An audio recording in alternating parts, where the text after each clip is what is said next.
Alright, so this is the first gun video. I guess I started off. I will shoot and show you guys the 300 Blackout I just built. I probably put like 60 rounds through it, if that. It's an Anderson lower with a PSA upper and 300 Blackout with the Neotech on it.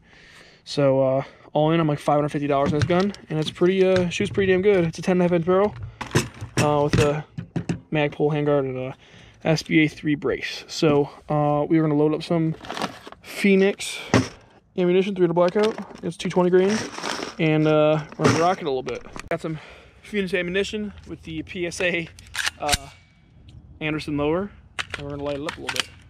So the only problem with this, I'm using 5.56 mags, and it doesn't lock back sometimes. So.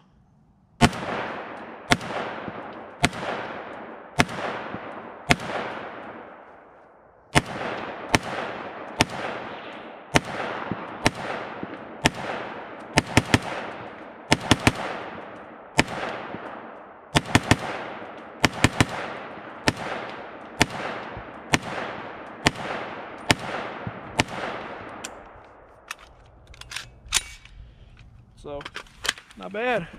Not too bad. Yeah, so this thing shoots pretty well. It's not bad. 300 Blackout. Next thing for it would be a suppressor, I guess. But wanted to build 300 Blackout, I did, and it was $550. So I can do maybe some more builds on AR builds if you guys want. I haven't really made a gun video. It's my first one, so I don't really know what I'm supposed to be doing here. I have no tannerite to blow up, so we're out here just shooting the 19X, the 1911, my junky AK, a legit Draco Class 3 firearm, which is pretty sweet. A Smith & Wesson 1911, and that's about it. So, yeah, I don't really know what I'm making videos on. If you guys want to see more videos, just a quick 2-minute video. Drop some comments below. I'm just testing the waters with this one. Not really too sure if I'm allowed to post this on my main channel or not, so this is kind of just a test.